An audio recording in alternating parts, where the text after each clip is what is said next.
It was the third year of my intermittent amnesia when I overheard my husband, Leo Maxwell, chatting with one of his brothers. Dude, seriously, your wife blacks out every few months. You're having us take turns pretending to be you. What if one of us actually falls for her? Leo swirled the whiskey in his glass, that cocky smirk plastered on his face. Relax. Clara's frigid. As long as you don't hit on her, she's not gonna be looking for that kind of action. Just a heads up, though, Leo continued. Play your parts, but keep your hands to yourselves. She's still my wife after all, and when I'm done screwing around, I'm gonna come back home. For the past 3 years, every man who'd held my hand, kissed me, even shared my bed after my memory lapses wasn't actually Leo. 3 years. 9 memory wipes. 9 stand-in husbands. What they didn't know was that I'd faked my amnesia for 2 years. I heard the front door open and my 9th husband walked in, catching me while I was zoning out on the couch. His voice was warm and smooth. Clara, I'm home. I looked up at the guy in the doorway, faking a confused frown. Who are you? Are you my husband? I thought my husband's name was Leo Maxwell. He froze for a split second, then stuttered. No, I'm a friend of your husband's. Don't worry, Clara. I'll call Leo right now and have him come home. He scrambled toward the balcony, phone clutched in his hand. Leo, it happened again. Clara's got amnesia. Who's up next? Get your ass over here and relieve me. I eavesdropped from behind the curtains, listening to the guys in the speaker pushing back. Dude, Clara is way too clingy. You gotta watch her 24/7. No thanks. Yeah, she's great, but damn, she's intense. A guy needs some freedom, you know? Why don't you just go home yourself, Leo? No way, Leo drawled. I'm not done having fun. Who's gonna take my shift? Come on, bros before hoes, right? Then a voice cut through the complaining. I'll do it. It was Sawyer Grant, Leo's best friend. Sawyer was famous for being a total ice king. The guy had been single since birth, or so the rumors said. When Leo first proposed the whole fake husband scheme, Sawyer was the first to object. Why was he suddenly playing along? 30 minutes later, the door clicked open. Sawyer stepped inside, silhouetted against the hall light. Clara, I'm home. His voice, usually so controlled, had a hint of something raw in it. I stood up, staring at this tall, drop-dead gorgeous man. You're my husband, Leo Maxwell? Yeah, Sawyer mumbled, clearing his throat. Sorry, I was working late tonight. Right then, his phone rang. Sawyer gave me a quick apologetic glance and went out to the balcony. I heard Leo's voice, all casual. Oh, hey Sawyer, I forgot to tell you. Just hold her hand, give her a hug, but don't you dare bang her, alright? She's still my wife, after all. Got it, Sawyer said, his voice deep. For 3 years, no matter how the guys played Leo, they never crossed the line beyond holding hands and hugging. For 3 years, there were never any pictures around the house. No identifying information. I was an orphan. Because of the amnesia, I had no friends. They all figured I was too clueless to catch on.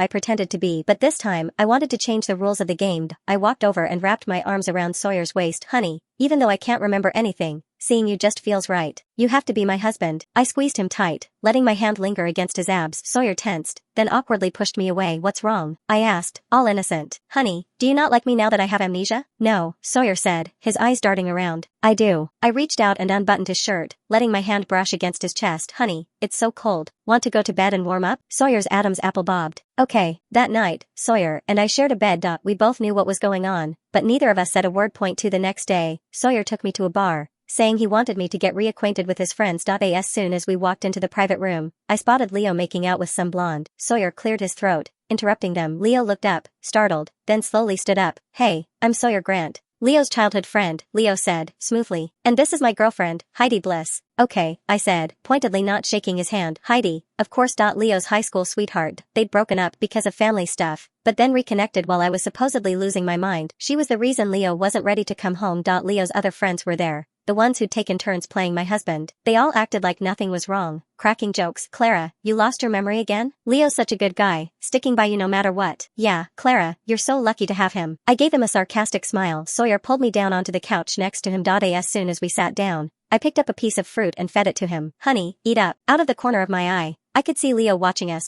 I leaned close to Sawyer's ear, nibbling on his earlobe. Honey, you were so hard last night. It hurt so good. Sawyer froze, awkwardly squeezing my hand. Babe, not here. Leo was gripping his glass so hard his knuckles were white. Heidi, sitting next to him, was all sweetness and shade. Clara, you're amazing. You got the one guy in our circle who's totally immune to women wrapped around your finger. Leo's friends coughed nervously, trying to cover up. That just shows how much Clara and Leo love each other. Yeah, even when she can't remember things, they still have that spark. I saw Leo knock back his drink, his face dark. A wave of satisfaction washed over me. I got up and went to the bathroom. Heidi was waiting for me when I came out. As we passed, she accidentally spilled her entire glass of red wine all over me. Oops, so sorry, my hand slipped. Oops, I slapped her across the face. Sorry, my hand slipped too. That's when I heard Leo roar. Clara, what the hell are you doing? He stormed over. Heidi immediately ran into his arms, sobbing. Honey, I just accidentally spilled wine on Clara. and she freaked out and hit me. I think I'm gonna pass out. Leo's face was thunderous. Apologize to Heidi. I scoffed. Who are you to tell me what to do? Clara Maxwell. Leo was furious. What happened to you after you lost your memory? You're acting like a crazy bitch. What I do is none of your damn business. I turned to leave, then Leo kicked me in the back of my knee, hard, and I went down, falling onto the floor. Clara, don't think you can do whatever you want just because you're a flake. Apologize to Heidi right now. Looking up at him, at this man I'd once thought I knew, I felt this mix of sadness and disgust. I was an orphan. Leo was all I had in this world. We'd been together since college, a decade.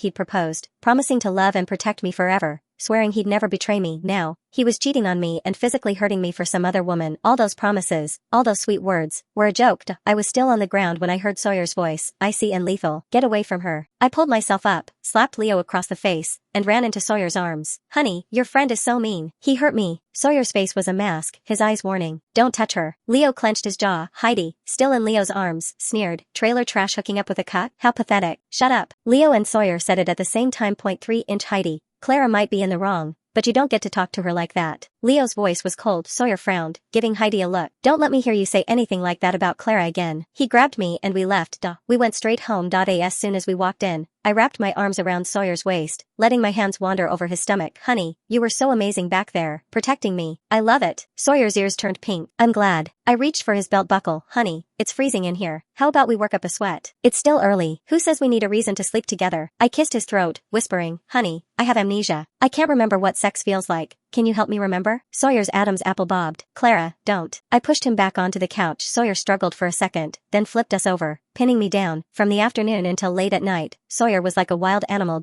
I was exhausted. As I drifted off to sleep, I heard Sawyer whisper, Clara, do you really not remember? I wanted to say something, but I didn't. Did it even matter anymore? I wanted to ask Sawyer too, why did he get involved? The next day, Sawyer took me to the hospital for a checkup. We ran into Leo and Heidi in the lobby. Heidi called out to us, Clara, Sawyer, Leo, what a surprise. She rubbed her stomach, showing off. I'm here for a checkup. We're expecting. What about you? Sawyer glanced at her, his voice flat. Just getting Clara checked out. Leo didn't say anything, but his eyes were fixed on our joined hands. Then, his gaze moved up, and he saw the marks on my neck. What happened to your neck? His voice was sharp. I looked at Sawyer, batting my eyelashes. You'll have to ask my husband. Leo turned to Sawyer, his eyes dark. I took the opportunity to leave. I have a CT scan to do. I'll leave you two to talk. After I left, Heidi went into the ultrasound room. Once we were alone, Leo glared at Sawyer. Did you sleep with her? For Sawyer lit a cigarette. Through the smoke, he mumbled. No, then what's on her neck? Sawyer paused. Mosquito bites. Leo frowned, not convinced. Sawyer blew out a stream of smoke. What if I did? You don't want to be with her anyway. Why don't you just get a divorce? Leo was furious. No way. I've known Clara for years. I still care about her. It's just, Heidi's pregnant. I can't leave her now. Wow, Sawyer scoffed. You're a real piece of work, Leo. Leo was silent for a moment. Sawyer, when Clara loses her memory again, let's switch back. We'll see. Getting no response, Leo was even more uneasy. He stared at Sawyer. I don't like the way you look at Clara. You have to promise me you won't touch her. Sawyer dropped his cigarette and was about to say something when I walked over, holding my CT scan. Honey, good news. The doctor said my brain is fine. I won't lose my memory again. Leo was stunned. That's impossible. Sawyer, on the other hand, looked happy. That's great, baby. Let's go home and celebrate. I took Sawyer's arm and we started to leave. Leo grabbed my hand. Clara, don't go. I snapped. Mr. Grant, I know you're my husband's friend, but grabbing me like that is inappropriate. I pulled away, and we left. Back home, Sawyer couldn't wait to get me into the bedroom. His kisses were hard and desperate. Clara, let's be together forever, okay? In the darkness, I whispered, okay. Hearing that, Sawyer was like an animal, claiming me over and over. As we reached the climax, the lights flicked on. Leo stood in the doorway, his face dark and his fists clenched.